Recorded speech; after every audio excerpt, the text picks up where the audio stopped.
দাগানো বইয়ের সিরিজে সবাইকে স্বাগতম। আজকে আমরা কেমিস্ট্রি ফার্স্ট পেপার চ্যাপ্টার 1 শেষ করব। 20 মিনিটের মধ্যে শেষ করার চেষ্টা করব, কিন্তু কিছু কথা আছে। আমি যখন দাগাবো, দাগানোর মধ্যে মধ্যেই কিছু টেকনিক বলে দিব। ওই টেকনিকগুলো তুমি নিজের মতো করে নোট করে বানাবা। নোট যদি না করতে পারো, নিচে আমাদের টেলিগ্রাম গ্রুপ আছে, টেলিগ্রাম গ্রুপে জয়েন করে প্রশ্ন করতে পারো। আমি যদি যতটুকু সম্ভব হয় আমি অ্যান্সার দেওয়ার চেষ্টা করব। সরাসরি পড়ায় চলে যাই, হাজারি স্যারের বইটা বের করো। সবার প্রথমে আমরা চ্যাপ্টার 1-এ এই নাইট্রাইল গ্লাভস এটা দাগাবো। নাইট্রাইল গ্লাভস থেকে একটা প্রশ্নই আসে যে এটা সব থেকে বেশি পরিমাণে ব্যবহার করা হয়। তারপর ল্যাবরেটরিতে প্রধানত নাইট্রাইল গ্লাভস ব্যবহার করা হয়। এই লাইনটা প্রথমে পড়বো, তারপরে বেশি ইম্পর্টেন্ট না। দেখো যেগুলো যেগুলো দাগ দাগ আছে না ছোট ছোট, এগুলো হচ্ছে এক্সট্রা পড়ার জন্য। যতটুকু আমি এখন ক্লাসের মধ্যে দাগাই দেবো, তারপরে তোমার যদি এক্সট্রা পড়তে ইচ্ছা করে, তারপরে পিডিএফ তো দেওয়াই থাকবে আমাদের টেলিগ্রাম গ্রুপে, সেখানে জয়েন করে এক্সট্রাগুলোও দেখতে পারো। এই তো সবই বলে দিচ্ছি। তারপরে তুমি পড়বা হচ্ছে ল্যাবরেটরিতে পরিষ্কার করার বা ধৌত করার কয়েকটা জিনিসপাতি। ধৌত করার জন্য আমরা মেনলি 3টা জিনিস ইউজ করবো। সোডিয়াম কার্বনেট 10% দ্রবণ ইউজ করব। তারপর ইউজ করব হচ্ছে ডিটারজেন্ট ডেকন 90। এটা ডিটারজেন্ট ডেকন 90-র মধ্যে ইম্পর্টেন্ট কোশ্চেন হচ্ছে এটা একটা পরিবেশ বান্ধব, অর্থাৎ এটা হচ্ছে বায়োডিগ্রেডেবল এবং 100% অণুজীব ভক্ষণযোগ্য। তারপরে চলে যাব ক্রোমিক অ্যাসিড মিশ্রণে। ল্যাবরেটরিতে সর্বোত্তম পরিষ্কারক, এই প্রশ্নটা যদি আসে তুমি দেখাবো হচ্ছে ক্রোমিক অ্যাসিড মিশ্রণ। ক্রোমিক অ্যাসিড মিশ্রণ কি? K2Cr2O7 plus sulphuric acid. তার পরবর্তীতে রাইডার দ্রব্যক থেকে একটা প্রশ্ন আসে, 5 মিলিগ্রামের জন্য যদি রাইডার হয় তাহলে রাইডার দ্রব্য কত? তুমি বলবা যে 0.301। দেখো এখানে কিন্তু 1 2 3টা 0 1, আর যদি 10 মিলিগ্রাম যদি হয় জাস্ট 2 দিয়ে গুণ করে দেবো 0.302 গ্রাম। এই তো এই দুইটা টেকনিক মনে রাখবো, খাতায় লিখে রাখো কিন্তু। 0.3 আমি যেভাবে বলতেছি মনে রাখো, 0.0001 এভাবে মনে রাখতে যাও না, মনে থাকবে না। তার পরবর্তীতে কলবঙ্গি ব্যালেন্স, 4 ডিজিট ব্যালেন্স, এগুলো কিছু প্রশ্ন আছে। যেমন প্রাইমারি স্ট্যান্ডার্ড পদার্থ মাপার জন্য তুমি কি ইউজ করবা, সেকেন্ডারি স্ট্যান্ডার্ড পদার্থ মাপার জন্য কি ইউজ করবা, একটা ছক বানিয়ে ফেলতে পারো। বই থেকে আমি দেখাই দিচ্ছি, তুমি নিজ দায়িত্বে একটা ছক বানিয়ে ফেলবা। প্রাইমারি স্ট্যান্ডার্ড পদার্থ মাপার জন্য মানে কলবঙ্গি ব্যালেন্স এবং 4 ডিজিট ব্যালেন্স ইউজ করবো, এবং সেকেন্ডারি স্ট্যান্ডার্ড পদার্থ মাপার জন্য ইউজ করবো হচ্ছে যত রকমের সিলিন্ডার এবং রাব ব্যালেন্স আছে। সিলিন্ডার বলতে মেজারিং সিলিন্ডার, মেজারিং ফ্লাক্স।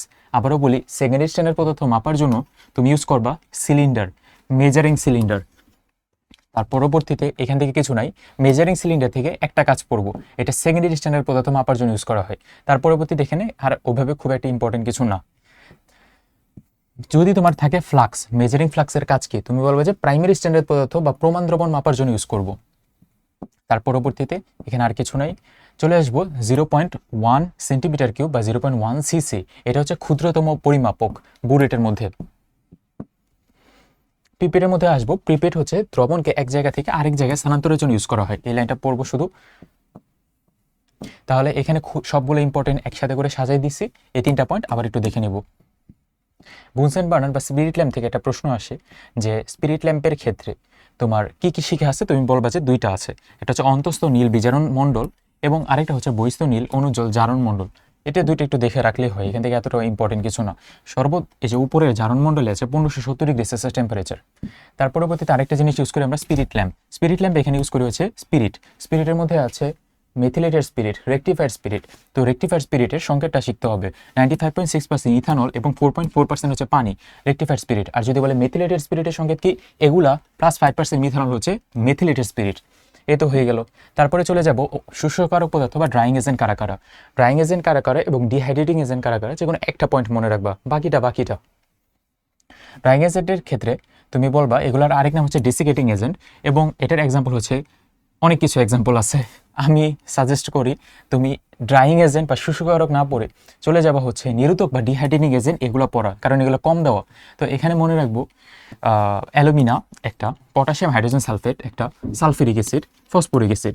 এই তো এই 4টা মনে রাখবো, এগুলো হচ্ছে ডিহাইড্রেটিং এজেন্ট, বাকিগুলো ড্রাইং এজেন্ট। তারপরে একটা কোশ্চেন আসে যে 2টা ইউজ করা হয় কোথায়? তুমি বলবা যে মানে 2টা মানে শুষ্ককারক এবং নিরোধক 2টা ইউজ করা হয় P2O5 এবং সালফিউরিক অ্যাসিড 2টা ক্ষেত্রেই। পরবর্তীতে রাসায়নিক দ্রব্য সংরক্ষণ, এই পার্টের মধ্যে আমরা কিছু হ্যাজার্ড সিম্বলে চলে যাব। হ্যাজার্ড সিম্বল থেকে যে সবগুলোই জানতে হবে এমন কিছু না, কিছু এই যে এখানে যে 2টা পয়েন্ট আছে, সাবধানতা এবং ব্যবহার সবগুলোর ক্ষেত্রে সেম। সাবধানতা হচ্ছে আমি গ্লাভস পরবো, চশমা পরবো, হ্যানত্যান অনেক কিছু। তারপর আরও মানে এগুলো বাংলা কথা আর কি, এমন জায়গায় সংরক্ষণ করব যেন জিনিসটা ভালো থাকে। মেইন পর হচ্ছে এক্সাম্পলে, মানে এটার উদাহরণ কি। তো টক্সিক পদার্থ, এটার উদাহরণে চলে যাবো হচ্ছে ক্যাডমিয়াম ক্রোমিয়াম লবণ। এটা খুব ইম্পর্টেন্ট। তো প্রথম 2টা পড়বো, ক্যাডমিয়াম ক্রোমিয়াম লবণ হচ্ছে টক্সিক। যদি বলে ভেরি টক্সিক কি T+, তাহলে তুমি বলবা যে মার্কারি এবং সায়ানাইড, এই 2টা খালি পড়ে রাখবো। তার পরবর্তীতে যদি বলে এক্সএন, এটা কি তুমি বলবে যে হার্মফুল। এটার উদাহরণ কি তুমি বলবে যে ব্লিচিং পদার্থ, পেইন্টস আর ফোর পালিশ, এই তিনটা পড়ে রাখবো। তার পরবর্তীতে এক্সআই হচ্ছে ইরিটেন্টের উদাহরণ কি তুমি বলবে যে সোপ পাউডার, সিমেন্টের গুঁড়া। ফ্লেমেবল, এটার উদাহরণ কি তুমি বলবে sodium hydrate, lithium aluminium hydrate. এগুলো হচ্ছে গ্রুপ 1 এর মৌল। গ্রুপ 1 এর মৌলগুলো তুমি দাগায় দেবা হচ্ছে ফ্লেমেবল পদার্থ। এফ প্লাস যেটা, এটা হচ্ছে এক্সট্রিমলি ফ্লেমেবল। এটার উদাহরণ কি খুব ইম্পর্টেন্ট তুমি বলবে যে ডাইইথাইল ইথার, এলপিজি, সিএনজি এবং এসিটিলিন, এই তিনটা মোস্ট ইম্পর্টেন্ট, এটা একটু মাথায় রাখতে হবে। ই দিয়ে এক্সপ্লোসিভের উদাহরণ তুমি কি দেখাবা? এক্সপ্লোসিভ হচ্ছে যেগুলো বিস্ফোরক পদার্থের মধ্যে আসবে টিএনটি, মেটালাজাইটস, এগুলো গান পাউডার, মানে যেটা আর কি বিস্ফোরক জিনিস, এই তো গান পাউডার। তার পরবর্তীতে আসবো এন দিয়ে হচ্ছে বোঝায় এনভায়রনমেন্টালি টক্সিক, পরিবেশের জন্য দূষক, ইম্পর্টেন্ট না এগুলো। তারপরে আসবো ও দিয়ে অক্সিডাইজিং পদার্থের উদাহরণ কি তুমি বলবা যে ক্লোরিন গ্যাস, অক্সিডাইজিং পদার্থ। তারপর পটাশিয়াম ডাইক্রোমেট, যেগুলো জারক পদার্থ, ওগুলো অক্সিডাইজিং পদার্থ। সিটি হচ্ছে কোরোসিভের উদাহরণ হচ্ছে তীব্র অ্যাসিড, তীব্র ক্ষার, এগুলো। এই যে এই সাইনটা হচ্ছে ট্রিপল সাইন। তো ট্রিপল সাইনের উদাহরণ হচ্ছে যত রকমের তেজস্ক্রিয় কণা আছে সেগুলো। তো তেজস্ক্রিয় ওয়াটের সাথে ট্রিপল সাইন। তারপরে আসবো স্বাস্থ্য ঝুঁকির মধ্যে কিচ্ছু নাই, স্বাস্থ্য ঝুঁকি। এমএসডিএস এর ফুল মিনিং কি? ম্যাটেরিয়াল সেফটি ডাটা শিট, খুবই ইম্পর্টেন্ট, ভালো মতো দেখে রাখো কিন্তু, এটা ভুল করা যাবে না। তার পরবর্তীতে আমরা যদি সামনে আসি, এখান থেকে আর কিছু নেই। তারপরে একটা ছক পাবা বইতে, যেটা হচ্ছে কিসের পরিবর্তে কি ইউজ করা যায়। এটা মনে রাখার একটা টেকনিক আছে যে ক্লোরোফর্ম এবং কার্বন টেট্রাক্লোরাইড, তো সি, এটার পরিবর্তে ইউজ করবো হচ্ছে হেক্সেন। মনে রাখার টেকনিক হচ্ছে CH, ক্লোরোফর্ম, কার্বন টেট্রাক্লোরাইড, এটা পরিবর্তে ইউজ করবো হেক্সেন। তার পরবর্তীতে বেনজিন আর জাইলিন, এটা হচ্ছে বেনজিন 1 নম্বর যৌগ, মানে আমি এভাবে মনে রাখি যে অর্গানিক কেমিস্ট্রিতে অ্যারোমেটিক যৌগের 1 নম্বর হচ্ছে বেনজিন, 2 নম্বর হচ্ছে টলুইন, 3 নম্বর হচ্ছে জাইলিন। 1 আর 3, এই তিনটা হচ্ছে ভালো, এই তিনটা খারাপ, এটার পরিবর্তে ইউজ করবো 2 নম্বরটা ভালো, যেটা টলুইন। তার পরবর্তী বিটানল 2, বিটানল 1, 2 এর পরিবর্তে 1 ইউজ করবো, 2 নম্বর মালের পরিবর্তে 1 নম্বর মাল ইউজ করবো, এভাবে। তারপর লেড ক্রোমেট, এটা পরিবর্তে ইউজ করবো হচ্ছে পটাশিয়াম কার্বনেট। আমি মনে রাখতাম এইভাবে, লেড একটা ভারী ধাতু, পটাশিয়ামের পরিবর্তে একটা ভালো জিনিস, পটাশিয়ামের পরিবর্তে আবার ইউজ করবো ক্যালসিয়াম ধাতু, নিচেটা আলাদাভাবে মনে রাখলেই হয়। তার পরবর্তীতে চলে যাবা নিচের দিকে। এখানে আরো কিছু প্রশ্ন আসছে যে লিকার অ্যামোনিয়া মানে কি তুমি বলবে যে 35 থেকে 40% অ্যামোনিয়া দ্রবণকে বলে লিকার অ্যামোনিয়া কি হয়? নাকের পানি ঝরা বন্ধ করে এবং কিছু ক্ষেত্রে চোখের রক্তবর্ণ ধারণ করে, এটা একটু পড়ে ফেলতে পারো। এই পাশের যে ছকটা আছে পরিবেশের উপরে প্রভাব, এই পরিবেশের প্রভাব সবগুলাই সেম, গাছের ক্ষতি করে, মানুষের ক্ষতি করে, পাখির ক্ষতি করে, মাছের ক্ষতি করে। তো যেহেতু বাংলা কথা নেসেসারি না, যেটা পারবা না ওইটা পড়বা। তারপরে পটাশিয়াম পারম্যাঙ্গানেট, এখান থেকে একটা প্রশ্ন করে যে শতভাগ ডায়রিয়া, শতভাগ কিডনি ডিজিজ করে কে? কিডনি মানে রেনাল না, হ্যাঁ কিডনি ডিজিজ করে কে? ঠিক আছে। তারপরে চলে আসবো মাইক্রো, ম্যাক্রো, সেমি মাইক্রো বিশ্লেষণ এই পদ্ধতিতে। এখান থেকে ছক করে পড়বা। এখানে যেহেতু 2টা ছক, তার নিচে আরো 2টা ছক দেওয়া, তার জন্য তুমি এটা ট্রাই করবা 3টা মিলে একটা ছক বানানো। তো এই ছকের ক্ষেত্রে প্রথমে আমরা কঠিন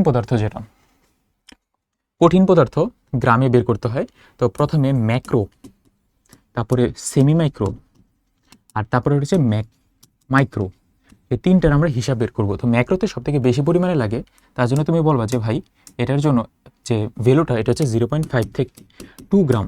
তারপর হচ্ছে সেমি মাইক্রো 1 ঘর করে বামে দিয়ে দিবা, মানে পয়েন্টে 1 ঘর বামে দিব 0.05 থেকে 0.2 গ্রাম।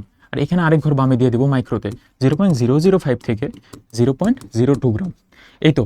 এখন টেকনিকটা হবে, তোমাকে যদি অপশনে দেওয়া থাকে মিলিগ্রামে, তাহলে জাস্ট এটাকে 1000 দিয়ে গুণ করে দিবা। প্রথম আবারও বলি, ম্যাক্রো পদ্ধতিতে 0.5 থেকে 2 থেকে শুরু করবো, মানে 0.5 থেকে 2, পরে 1 ঘর করে বামে দিতে থাকবো। তার পরবর্তী যদি তোমাকে বলে লিটারে বের করে দেখো, তরল পদার্থের হিসাব দেখো, তাহলে তুমি এখানে বলবা 20 থেকে 30 ml। তারপরে 1 ঘর বামে দিয়ে দিবা, বলবা যে 2 থেকে 4 ml। আরেক ঘর বামে দিয়ে দিবা, হয়ে যাবে মাইক্রো, তুমি বলবা যে 0.2 থেকে 1 ml, এরকম। মানে তুমি লেফট সাইডেরটা মনে রাখতে পারলে হলো 20, 2 আর 0.2, এই তো হয়ে গেছে। তারপরে কোশ্চেন আসবে যে ম্যাক্রো পদ্ধতি খারাপ, সেমি মাইক্রো পদ্ধতি এর থেকে একটু ভালো। ম্যাক্রো পদ্ধতিতে তুমি FeS, আয়রন সালফাইড এবং H2SO4 থেকে কিপ যন্ত্রের মাধ্যমে H2S ব্যবহার করা হয়। মানে মূল কথা এখানে 3টা ওয়ার্ড মনে রাখবো আমরা, কিপ যন্ত্র, FeS এবং H2S। এটা কার সাথে রিলেটেড? তুমি বলবা ম্যাক্রোর সাথে রিলেটেড। ম্যাক্রো বেশি ভালো না, এটা একটু টক্সিক। তারপরে আমরা পড়বো সেমি মাইক্রোতে। সেমি মাইক্রো পদ্ধতিতে H2S এর উৎস হচ্ছে থায়োসিনামাইড। থায়োসিনামাইডের সংকেত কি? থায়ো মানে তোমার কাছে সালফার, আর এসিটামাইড CONH2, তো থায়োসিটামাইড হচ্ছে CHNH2, CSNH2। আর পরবর্তীতে এখানে আর কিছু নাই। এই তো তারপরে যেটা বললাম যে এই দুইটা ছক আর ওই দুইটা ছক একবারে মিক্স করে পড়বো, কত গ্রাম লাগে কত ml লাগে, এই তো এটাই। তার পরবর্তী কোশ্চেনে চলে আসি। তোমাকে যদি বলে যে চোখের মধ্যে যদি অ্যাসিড পড়ে তাহলে তুমি কি দিবা, তুমি বলবে যে 5% সোডিয়াম বাইকার্বনেট দিব। অ্যাসিড পড়লে দিব বেজ মানে মৃদু ক্ষার দিব। আর যদি চোখের মধ্যে তোমার ক্ষার পড়ে তাহলে তুমি দিবা হচ্ছে 5% বোরিক অ্যাসিড, অর্থাৎ মৃদু অ্যাসিড দিব। অ্যাসিড পড়লে ক্ষার দিব, ক্ষার পড়লে অ্যাসিড দিব, দুইটা মিলাই লবণ হয়ে যাবে। এমন কিছু না, দুইটা জিনিস ভালো মতো মনে রেখো। তারপর কেটে গেলে কি করতে হবে, টিংচার আয়োডিন দিতে হবে। এই তো হয়ে গেল। কিছু এমসিকিউ তাহলে সলভ করি, শুধু তো আর পড়লেই হবে না, এমসিকিউ সলভ করতে হবে। তো পলবঙ্গি ব্যালেন্সে নিচের কোনটি প্রযোজন হয়, টেয়ার প্রযোজন হয়। তারপর পলবঙ্গি ব্যালেন্সের ক্ষেত্রে 10 মিলিগ্রামের জন্য তাহলে হচ্ছে 0.302, পলবঙ্গি ব্যালেন্সে 5 মিলিগ্রামের জন্য 0.301। সোডিয়াম বাইকার্বনেট এটা কতটুকু দরকার, এটা কেমনি করবো আমি বলে দিই, W=MVS, এটা দিয়ে করবা, M দেওয়া, S দেওয়া, V দেওয়া। তারপরে কোন আয়তনিক ফ্লাক্সে কোনটি ব্যবহার করা হয়, প্রমাণ দ্রবণ তৈরিতে। মনে আছে আমি কি বলছিলাম, ফ্লাক্স থাকলে তুমি দাগা বা প্রমাণ দ্রবণ অথবা প্রাইমারি স্ট্যান্ডার্ড পদার্থ মেজার করার জন্য ইউজ করা হয়, আর সিলিন্ডার ইউজ করবো আমরা সেকেন্ডারি স্ট্যান্ডার্ড পদার্থ মেজার করার জন্য। তারপর ভলিউমেট্রিক ফ্লাক্সের ব্যবহার কি, তুমি বলবে যে নির্দিষ্ট আয়তনে দ্রবণ তৈরি করার জন্য। ও এটা তো এমনি পারা যায়, এটা পিপেট দেখতে এটা পারবো। 23 নম্বর এমসিকিউ, 0.1 মোলার হাইড্রোক্লোরিক অ্যাসিড প্রস্তুতিতে কি ইউজ করবা। হাইড্রোক্লোরিক অ্যাসিড এটা কিন্তু একটা সেকেন্ডারি স্ট্যান্ডার্ড পদার্থ। ও আরেকটা জিনিস ভুলে গেছি, প্রাইমারি আর সেকেন্ডারি কিভাবে চিনবা। প্রাইমারি স্ট্যান্ডার্ড পদার্থতে সি পাবা, কিন্তু উইদাউট HCl, HCl এর সি আছে কিন্তু এটা সেকেন্ডারি স্ট্যান্ডার্ড পদার্থ। তাহলে সেকেন্ডারি স্ট্যান্ডার্ড পদার্থ মাপককে দিয়ে তুমি বলবা সিলিন্ডার দিয়ে। দেখো মাপন সিলিন্ডার, মেজারিং সিলিন্ডার, অনেক ধরনের সিলিন্ডার বলবে, কিন্তু আমরা দেখাবো সিলিন্ডার দেখে দেখাবো। আমরা কিন্তু স্মার্ট বাচ্চা, আমরা কিন্তু মাপন ফ্লাক্স, আয়তনিক ফ্লাক্স এগুলো এত কিছু দেখবো না, আমরা দেখবো ফ্লাক্স আছে কিনা। ফ্লাক্স আর সিলিন্ডার দুইটা দুই জিনিস। ফ্লাক্সের ইউজ তুমি বলবে যে প্রাইমারি, আর সিলিন্ডারের কাজ সেকেন্ডারি, সিলিন্ডার সেকেন্ডারি। তারপর 0.1 মোলার থেকে 0.01 মোলার তৈরির জন্য কি ইউজ করবো আমরা, মেজারিং সিলিন্ডার এবং আয়তনিক ফ্লাক্স। এগুলো মুখস্থ করতে হবে কিছু কোশ্চেন। আর সঠিক আয়তন মাপার জন্য ইউজ করবো যে বুরেট পিপেট, এগুলো কিন্তু বইয়ের এমসিকিউ, কিছু কিছু মুখস্থ করতে হবে। তারপর নিচের কোনগুলো মাধ্যমে পাইরেক্স গ্লাস তৈরি করা হয়, তুমি বলবে যে হ্যাঁ বোরোসিলিকেট, বোরন থাকবে। বুনসের বানানে সব থেকে উপরি শিখা হচ্ছে জারণ মণ্ডল, এটা পারা যাবে। নিচের কোনটি শ্বাসযন্ত্রের প্রদাহ তৈরি করে, সালফার ডাইঅক্সাইড। এটা কিন্তু খুবই ইম্পর্টেন্ট প্রশ্ন, মেডিকেল আসার মতো, শ্বাসযন্ত্রের প্রদাহ। তারপর কোন গ্যাসটি দাহ্য নয়, অক্সিজেন দাহ্য নয়। অনেকে ভাবে যে ভাই অক্সিজেন দিয়েই তো পুড়ে, বাট এটা দাহ্য না, মনে রাখবো। নিচের কোনটি ক্যান্সার তৈরি করতে পারে, HCHO মানে ফরমালিন। তো ওভারঅল আমি তোমাকে একটা কথা বলি যে ক্লাসের মধ্যে যতটুকু দেখালাম এতটুকু তোমার মাস্ট পড়তে হবে বা এতটুকু তোমার জানতে হবে, কিন্তু এর বাইরেও আমি PDF এর মধ্যে আরও কিছু জিনিস দাগায় দিছি। ওই কটা জিনিস তো তুমি পড়বে, যে ছকগুলো বানাইতে বলছে এই কটা ছক তো বানাবাই। আর একটা সামারি বলি, সামারিটা হচ্ছে যে এই চ্যাপ্টারের ক্ষেত্রে অর্থাৎ ল্যাবরেটরির নিরাপদ ব্যবহারের ক্ষেত্রে অথবা কেমিস্ট্রি যে কোনো চ্যাপ্টারের ক্ষেত্রে ফোকাস রাখবো যত কম সময় আমাদের বইয়ের ভিতরে দিয়ে যত বেশি প্র্যাকটিসের সময় দেওয়া যায়। আবারও বলি, যত বেশি প্র্যাকটিস করবো মেন পরীক্ষার হলে তত বেশি আউটপুট পাবো। বেশি প্র্যাকটিসের জন্য আমাদের ম্যাট পারফরমেন্সে কিন্তু মেডিকেল এক্সাম ব্যাচ আছে, নিচে আমি ডিসক্রিপশনে সব কিছু দিয়ে দিচ্ছি। অথবা আমাদের শুধু টেলিগ্রাম গ্রুপে জয়েন থেকে তুমি ফ্রিতে অনেক কিছু পরীক্ষা দিতে পারবো, অনেক কিছু পাবা, সব কিছু আমার সাথে লাইভ ইন্টারেক্ট করতে পারবো। আমাদের টেলিগ্রাম গ্রুপের নিচে লিঙ্ক দেওয়াই আছে। তবে আজকে এই পর্যন্তই, নেক্সটে গুণগত রসায়ন ক্লাসে দেখা হবে।